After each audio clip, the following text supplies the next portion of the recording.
warahmatullahi wabarakatuh. Innal hamdalillah nahmaduhu wa nashkuruhu wa nasta'inuhu wa na'udzu billahi min shururi anfusina wa sayyiati a'malina. Man yahdihillahu fala mudilla lahu wa man yudlil fala hadiya lahu.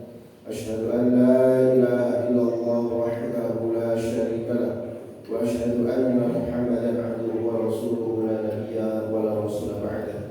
Allahumma shalli ala nabiyyina Muhammadin wa ala alihi wa sahbihi wa man tabi'ahum bi ihsanin ila yaumiddin.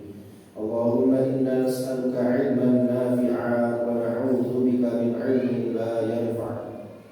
Allahumma arhamna bil Qur'an waj'alhu lana imama wa nuran wa hudan wa rahmah. Allahumma arzuqna tilawatahu ana al-lail wa atrafan nahar. Bapak Ibu hadirin jemaah yang dirahmati Allah, alhamdulillah kita senantiasa bersyukur kehadirat Allah Subhanahu wa taala. Pada kesempatan kali ini kita masih diberi nikmat dapat melaksanakan serangkaian amalia ibadah, termasuk kita duduk untuk melaksanakan majelis ilmu. Mudah-mudahan seluruh aktivitas ibadah kita senantiasa diterima oleh Allah Subhanahu wa taala. Amin. Sholawat beriring salam mari kita haturkan kepada junjungan kita, panutan kita, suri teladan kita, Rasulullah Muhammad sallallahu alaihi wasallam, keluarga dan seluruh sahabat-sahabatnya. Bapak Ibu hadirin jamaah yang dirahmati Allah Subhanahu wa taala, kita lanjutkan pembahasan tahsin dan tafsir kita, dan kita masuk di juz ketiga surat Al-Baqarah ayat 253. Seperti biasa kita baca terlebih dahulu ayatnya, baru kemudian kita akan membacakan terjemah dan tafsirnya. A'udzu billahi minasy syaithanir rajim.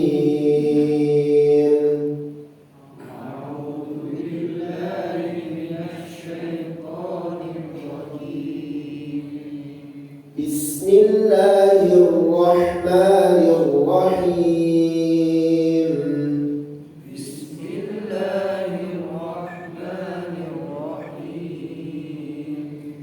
Tilka rusulu faddalna ba'dahum 'ala ba'd.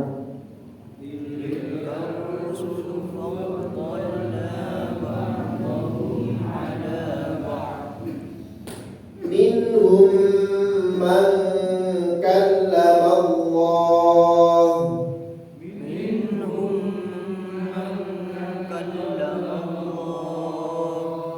wa rafa'a ba'dahum darajat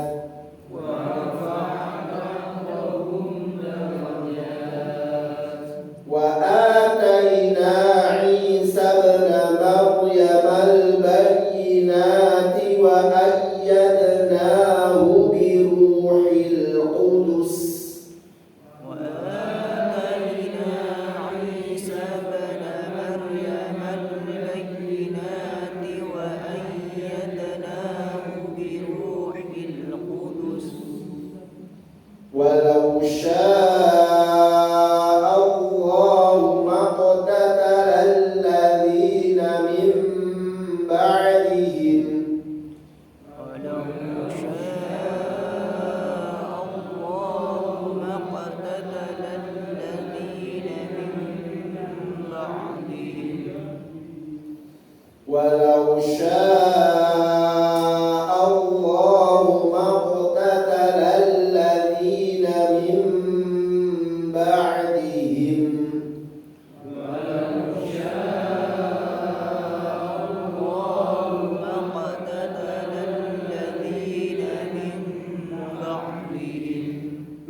walau syaa Allah maqtatalu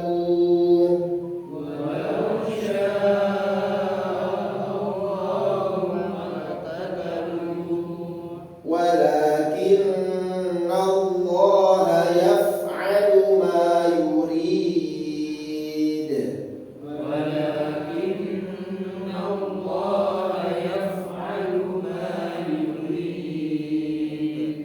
ya ayyuhalladzina amanu anfiqu mimma razaqnakum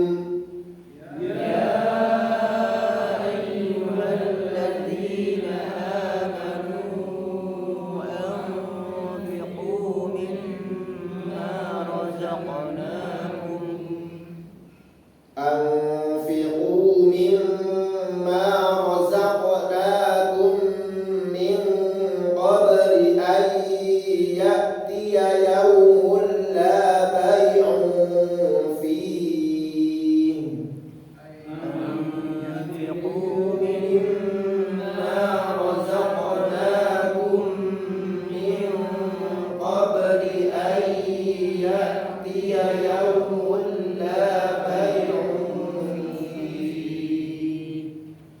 من قبل أن يأتي يوم لا بيع فيه ولا خلة ولا شفاعة من قبل أن يأتي يوم لا بيع فيه ولا خلة ولا شفاعة والكافرون هم الظالمون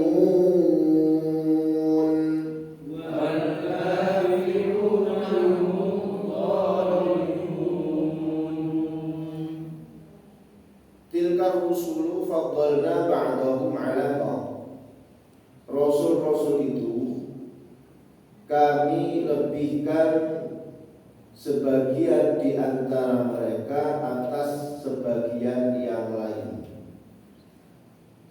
Minhum man kallama Allah, di antara mereka ada yang langsung diajak bicara dengan Allah.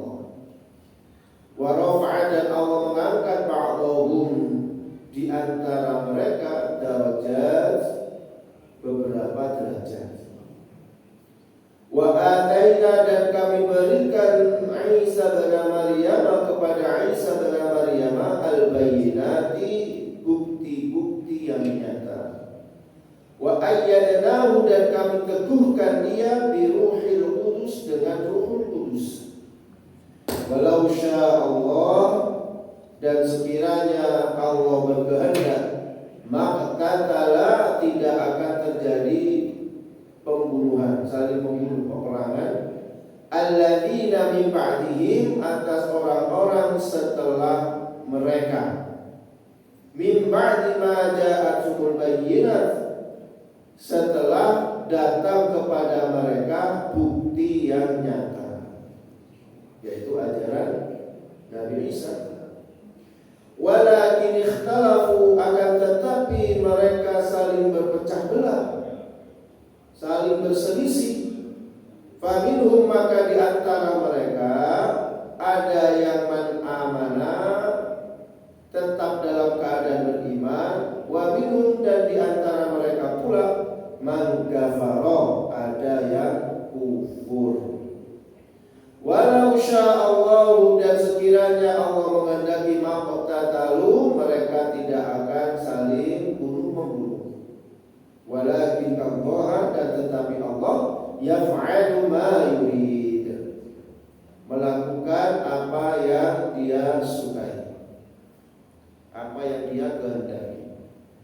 Nah, hadirin jamaah Allah Subhanahu wa taala, setelah Allah Azza wa Jalla menjelaskan tentang peristiwa Nabi Samuel, ya, yang ditunjuk oleh beberapa kaum Bani Israel supaya mereka itu diberikan pemimpin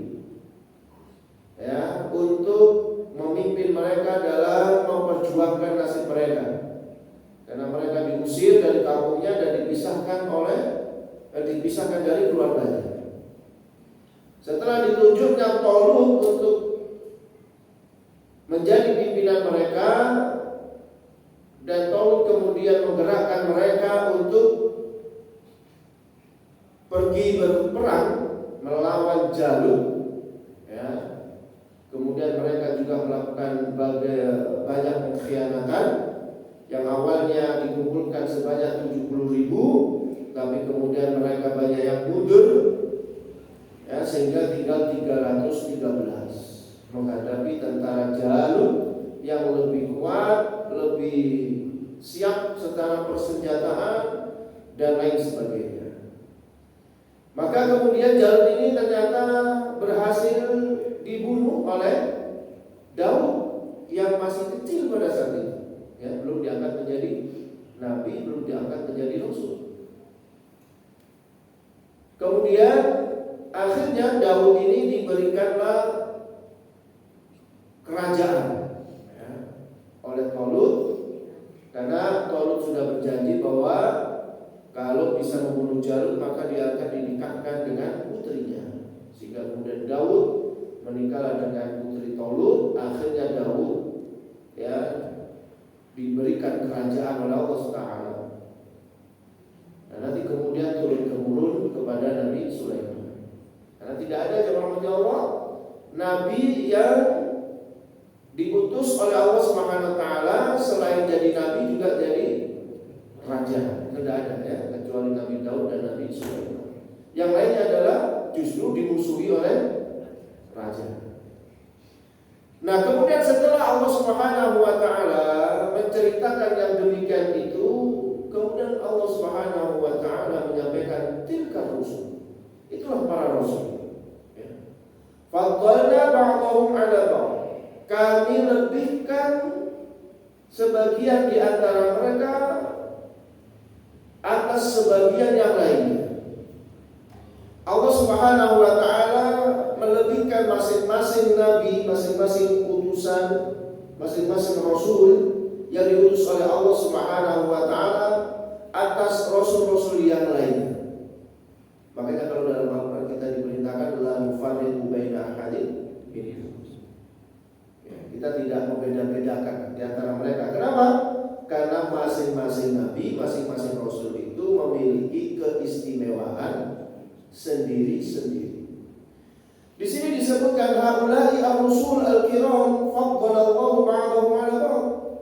Mereka itu para rasul yang mulia, ya, Allah lebihkan, Allah berikan fadl, Allah berikan keutamaan sebagian di antara sebagian yang lain bihasabi ma manna Allahu bi 'alaihim, sesuai dengan apa yang diberikan Allah kepada mereka.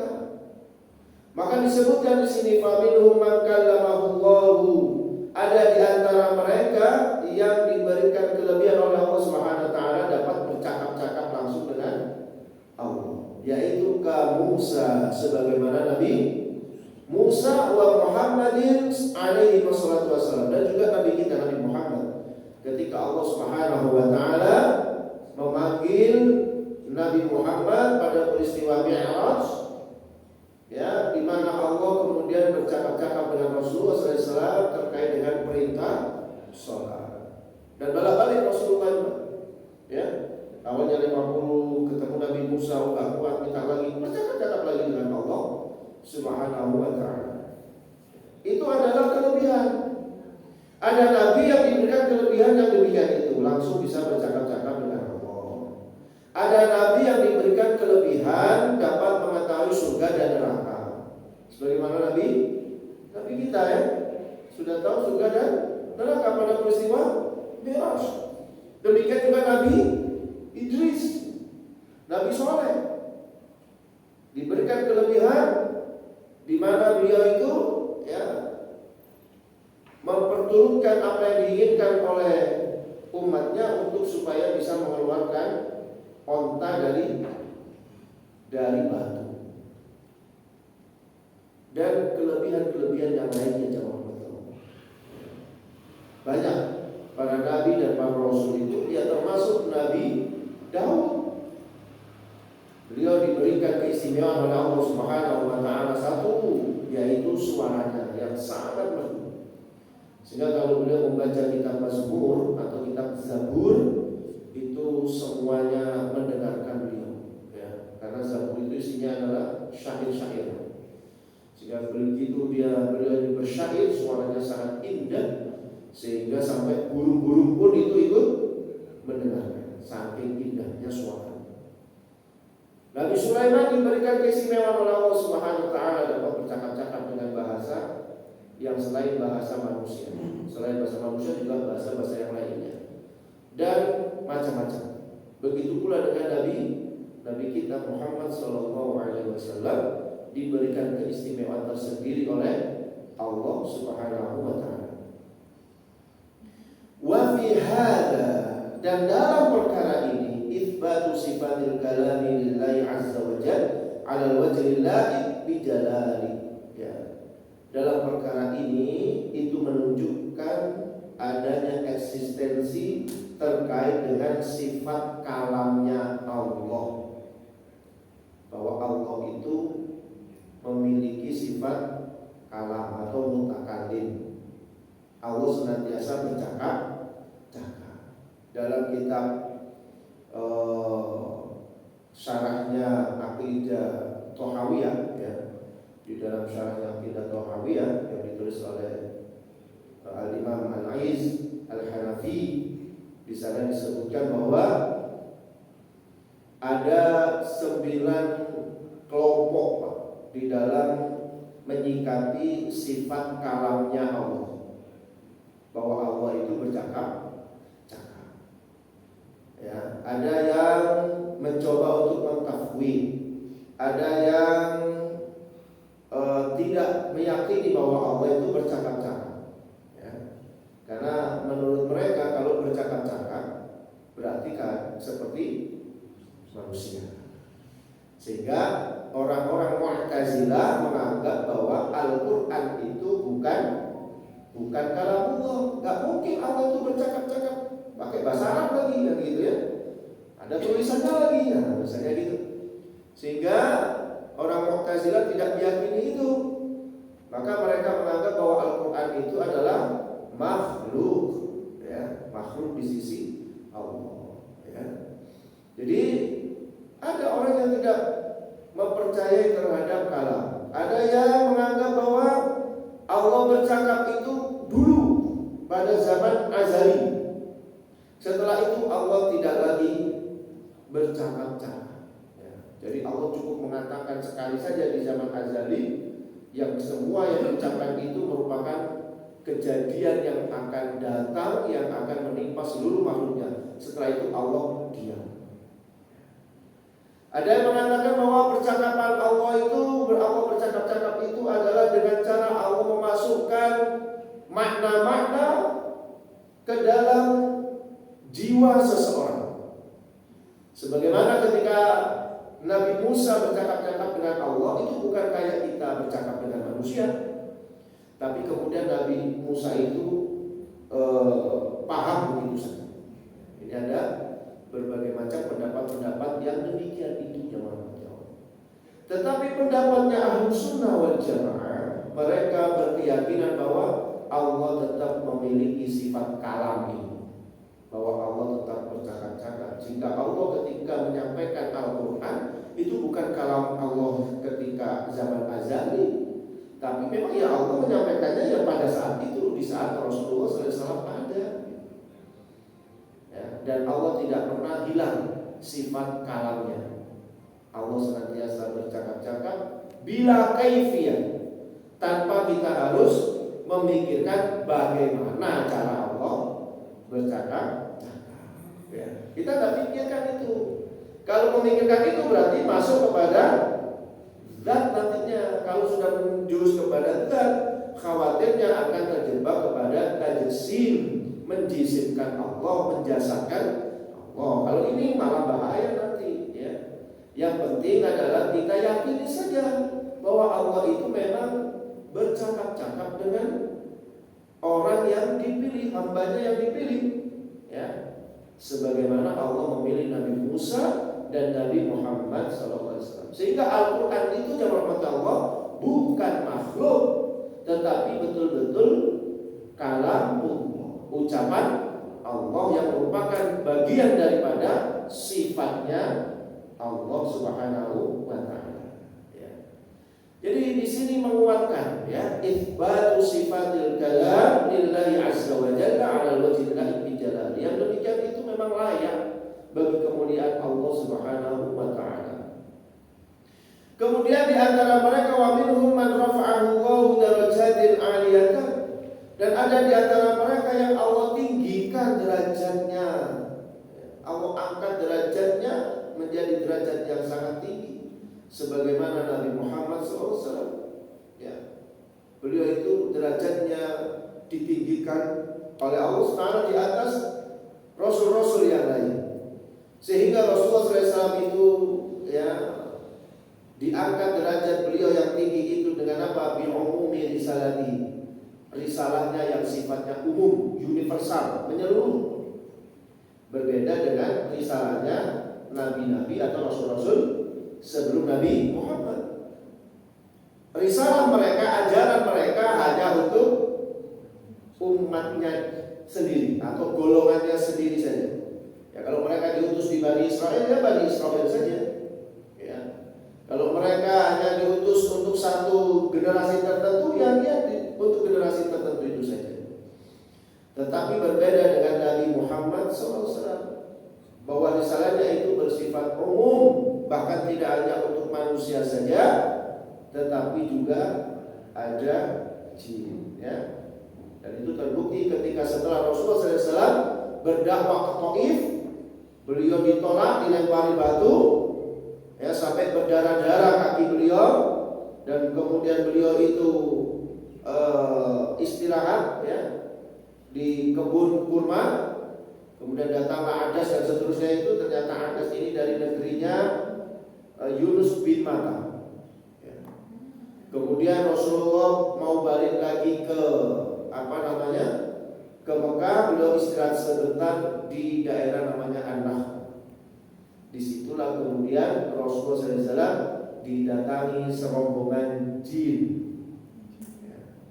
Yang mereka ini mendengarkan bacaan Rasulullah SAW, yang pada saat itu Rasulullah sedang sholat malam. Beliau sholat malam, tiba-tiba ada rombongan jin yang lewat di situ mendengarkan bacaannya Rasulullah SAW. Sehingga Islam ini, ajaran Islam ini tidak hanya untuk manusia saja, tetapi memang rahmatan lil alamin, ya, untuk seluruh alam. Inilah membuktikan bahwa Rasulullah SAW itu diangkat derajatnya oleh Allah melebihi nabi-nabi yang lainnya. Maka Rasulullah SAW disebutkan sebagai Sayyidul Anbiya wal Mursalin, pemimpinnya para nabi dan para rasul. Di samping itu jamaah Allah, beliau adalah wa khatmin nubuwwah bihi, dan Rasulullah SAW itu adalah menutup para nabi-nabi. Artinya apa? Setelah Rasulullah maka tidak ada lagi nabi dan rasul setelah Nabi Muhammad. Makanya kenapa Rasulullah SAW itu juga ketika beliau hidup itu tidak ada nabi dan tidak ada rasul yang hidup sezaman dengan beliau. Rasulullah itu tugasnya lebih berat daripada rasul yang lainnya. Rasul yang lainnya itu diberikan wahyu, diberikan petunjuk untuk kaumnya saja. Tetapi mereka ada yang hidup sejaman dengan rasul yang lainnya. Semisal Nabi Isa itu sezaman dengan Nabi Yahya, ya. Kemudian Nabi Musa itu sezaman dengan Nabi Harun.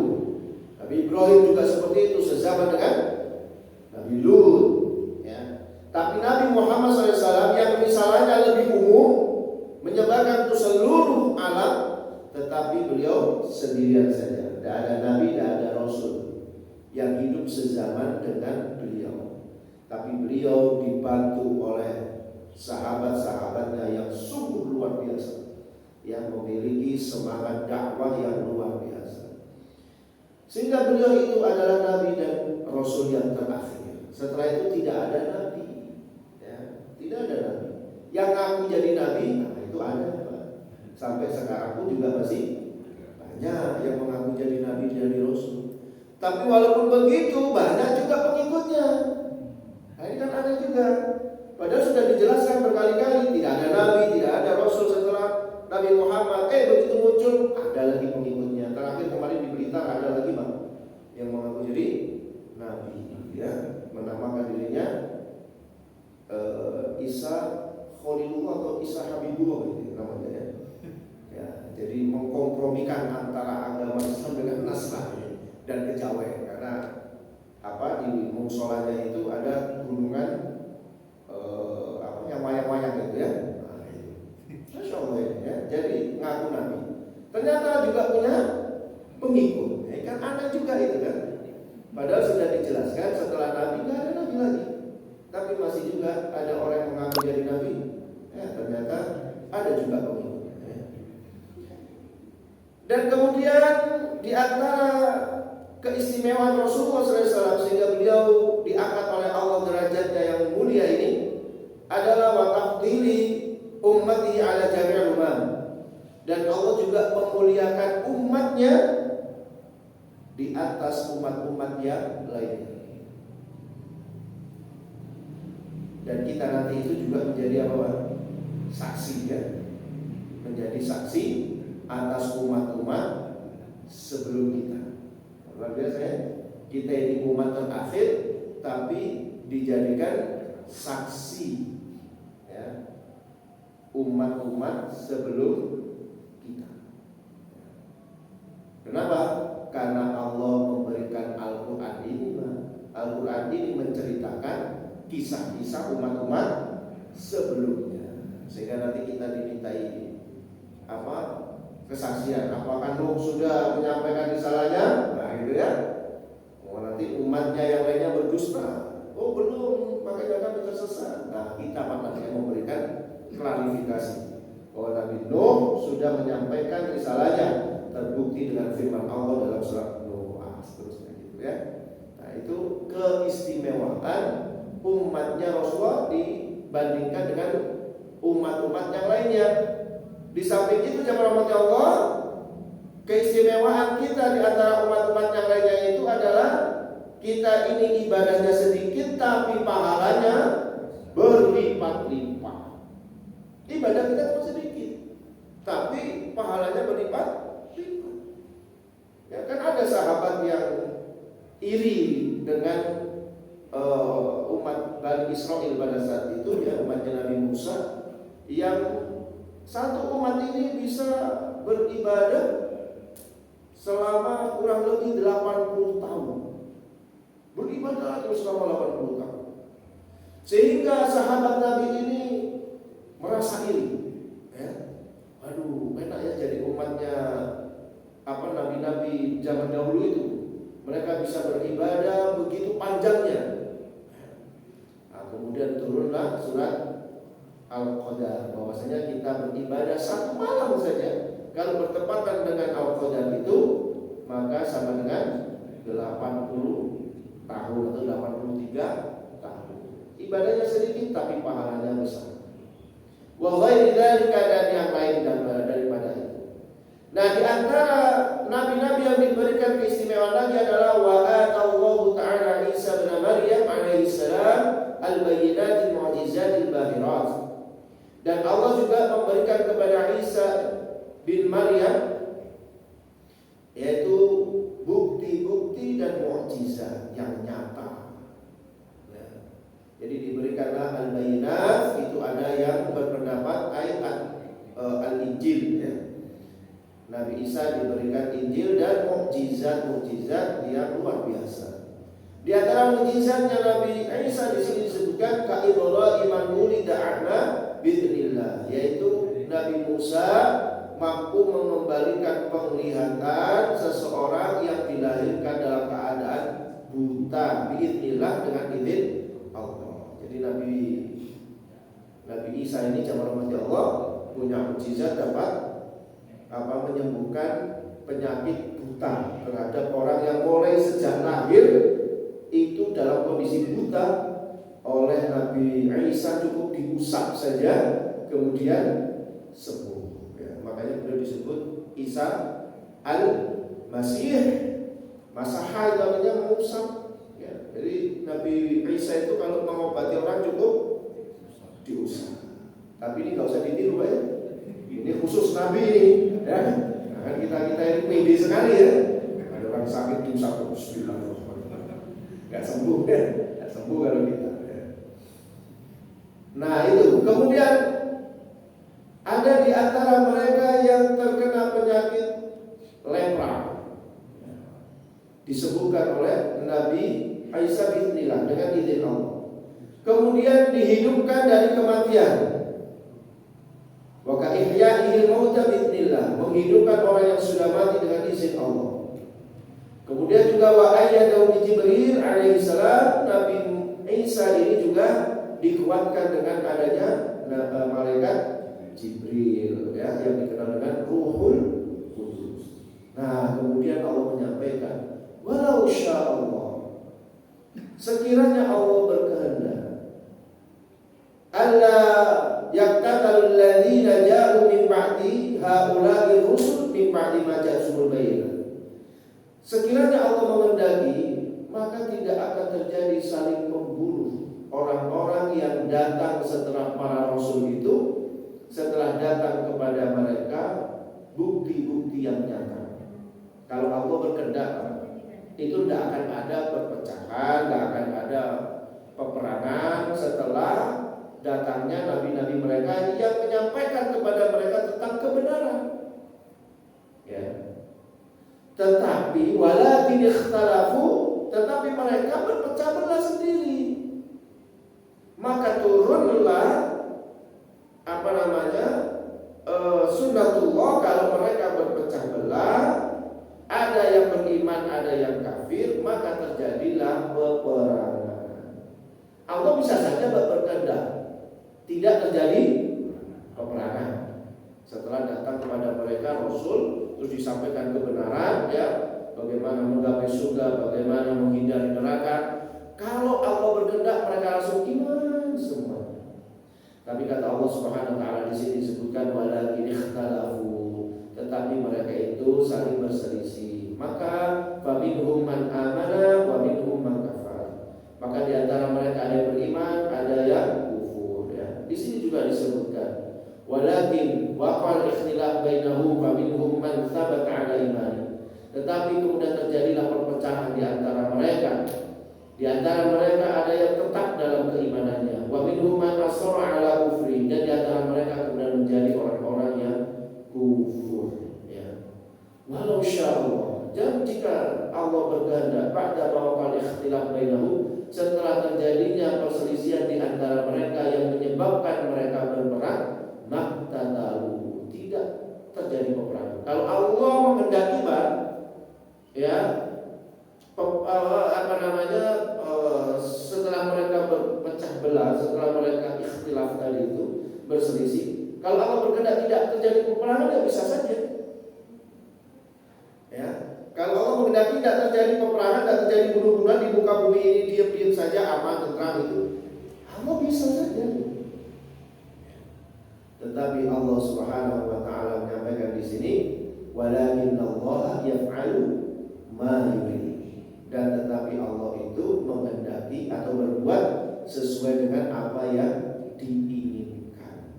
Itu menunjukkan Allah itu Maha Kuasa. Allah bisa membuat manusia itu saling berperang. Allah juga bisa menjadikan manusia itu saling berdamai. Apakah zalim di sini Allah? Tidak. Tidak ada yang zalim.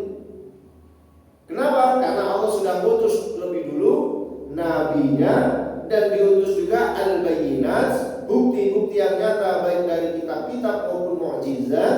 Setelah itu dikasih pilihan kepada manusia. Allah sudah menyebutkan ini jalan menuju surga, ini jalan menuju neraka. Jangan kalian berpecah belah di dalamnya. Ya, ikuti saja apa yang disampaikan oleh Nabi, ikuti saja apa yang sudah ditunjukkan oleh para nabi dan para rasul.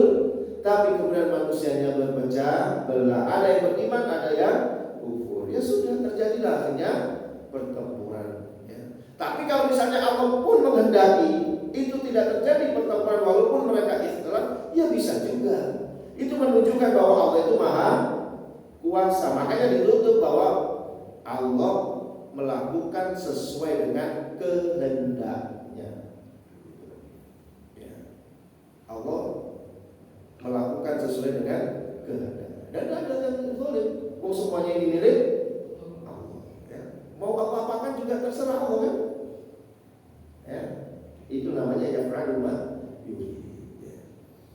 Kemudian ayat selanjutnya, ya ayyuhalladzina amanu, hai orang-orang yang beriman, anfiqu, infakkanlah, mimma razaqnakum, ya sebagian rezeki yang telah kami berikan kepada kalian, min qabli, sebelum ayatnya yaumul la bay'un fihi, sebelum datang hari di mana tidak ada lagi jual beli di dalamnya, wala khullatun, dan juga tidak ada persahabatan, wala syafa'atun, dan juga tidak ada pertolongan, wal kafiruna hum zalimun, dan orang-orang kafir itu adalah mereka orang-orang yang zalim. Hadirin jamaah Allah Subhanahu wa taala.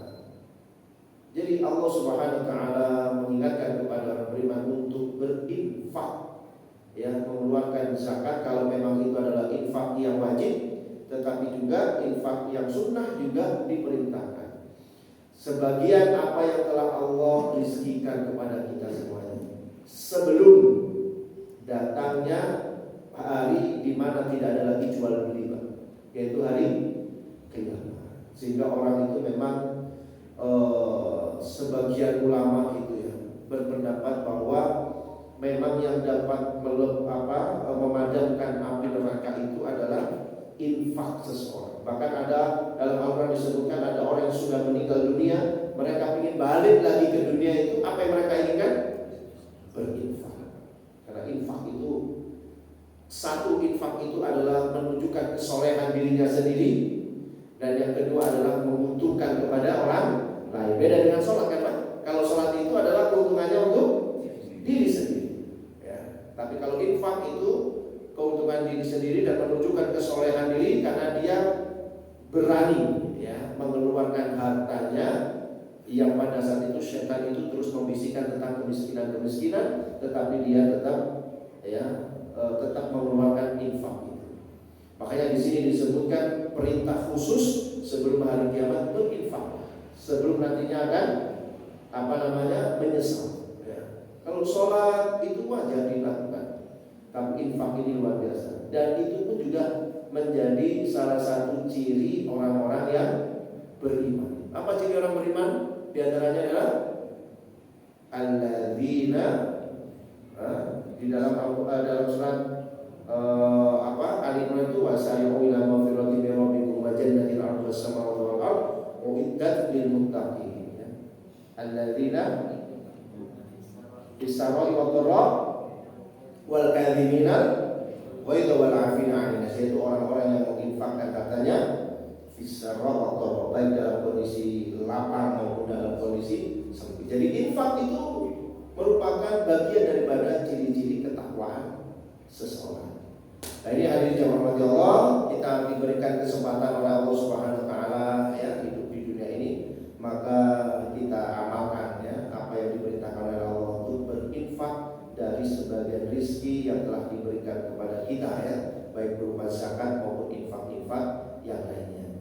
Demikian hadirin jamaah Allah yang bisa kita pelajari dari firman Allah Subhanahu wa taala di dalam awal dari juz 3 surat Al-Baqarah ini. Mudah-mudahan bermanfaat bagi kita semuanya. Amin. Dan kita tutup dengan doa kafaratul majelis. Subhanallah.